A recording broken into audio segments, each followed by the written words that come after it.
Hi, I'm Bruce Huhmann, Professor and Chair of Marketing at Virginia Commonwealth University. For most of you, this will be your first introduction to marketing and all of its ramifications. To some of you, the word marketing means nothing more than selling and/or advertising. And it's easy to see why.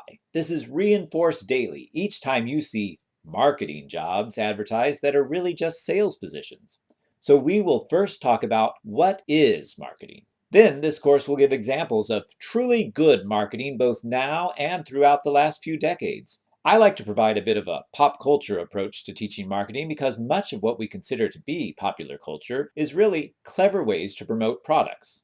Products being goods, services, people, or ideas. For example, music videos promote artists and songs. Also, social media sites use consumer behavior principles to keep users engaged and coming back to their platforms. At this stage, some of you may be a little apprehensive about the course. When you enrolled in this course, you thought you might learn about selling and advertising. But now that you've looked over your textbook and the tentative course schedule, you have discovered there's a lot more to marketing than just those two subjects.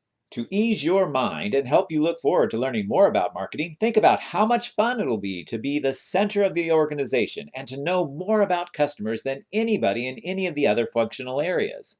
Also, marketing is exciting because it combines both an analytical and a creative side. Some marketers focus on one or the other, but you can combine both for even more powerful insights into your customers and competition. If you're not a marketing major but an accounting or finance major, you will find that there's something in this class to suit your more analytical frame of reference in the contribution to value. On the other hand, the advertising types, marketing creatives, the artists, the designers, and those among you who hope to become fashion mavens can rest assured that although you will need to understand the more logical areas of marketing, your intuition and flair for creative expression can still reign supreme in this field.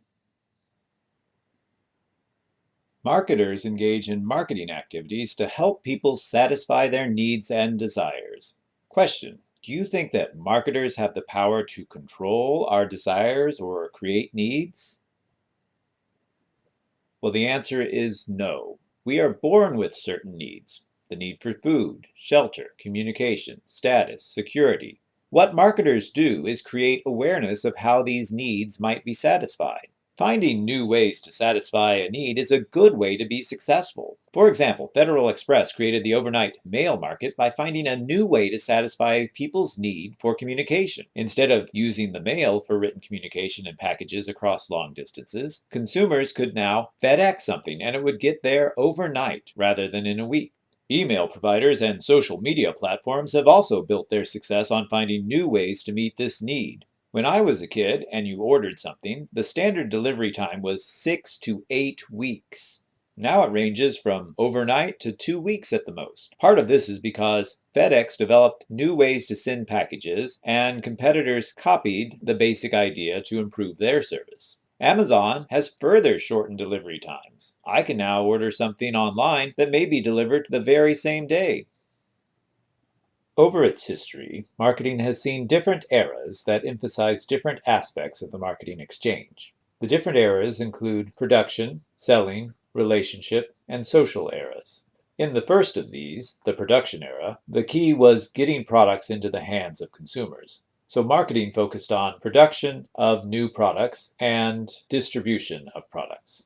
As competition increased, we moved into the selling era, where marketing focused more on sales. In the 1990s, marketing began to focus on building long-term relationships with consumers, as it became apparent that long-term relationships were the key to brand loyalty and long-term profitability. We're now in the social era.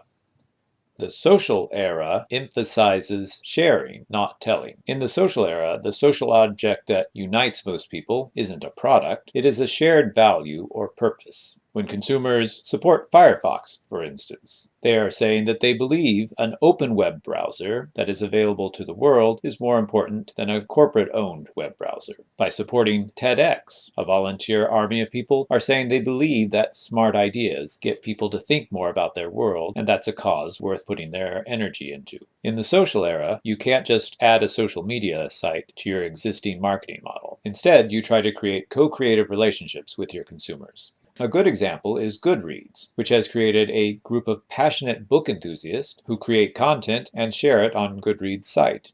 Collaborating with people through a shared purpose creates advantages because it allows everyone to work toward a shared goal.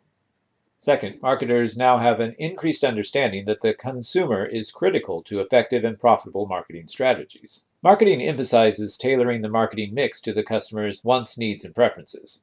Sometimes you have two or more distinct groups of customers for the same product, even within the same country. A good example of this is Corby Distilleries, which found that English Canadians responded well to status appeals, but French Canadians felt intimidated by them. So Corby Distilleries developed different ad campaigns for Courvoisier Cognac for each group. English ads emphasized status. French ads associated the brand with Napoleon. Marketing research found that appealing to the distinct values of customers in each of these market segments helped Corby become more successful in Canada.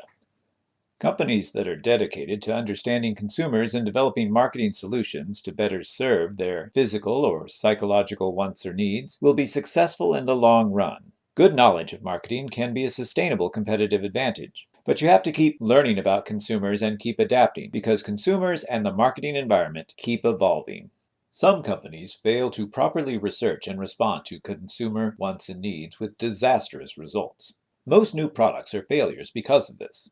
Gerber is a large U.S. manufacturer of baby food. Their market for baby food was declining in the 1970s during what was called the baby bust. However, the number of young single baby boomers who were living alone was increasing greatly. So in the 1970s, they tried to market a line of meals for adults. Called singles, these single-serving jars of mashed food were targeted at adults living alone. Why do you think this failed? Nestle launched a yellowish carbonated drink called Tea Whiz. Why do you think this failed?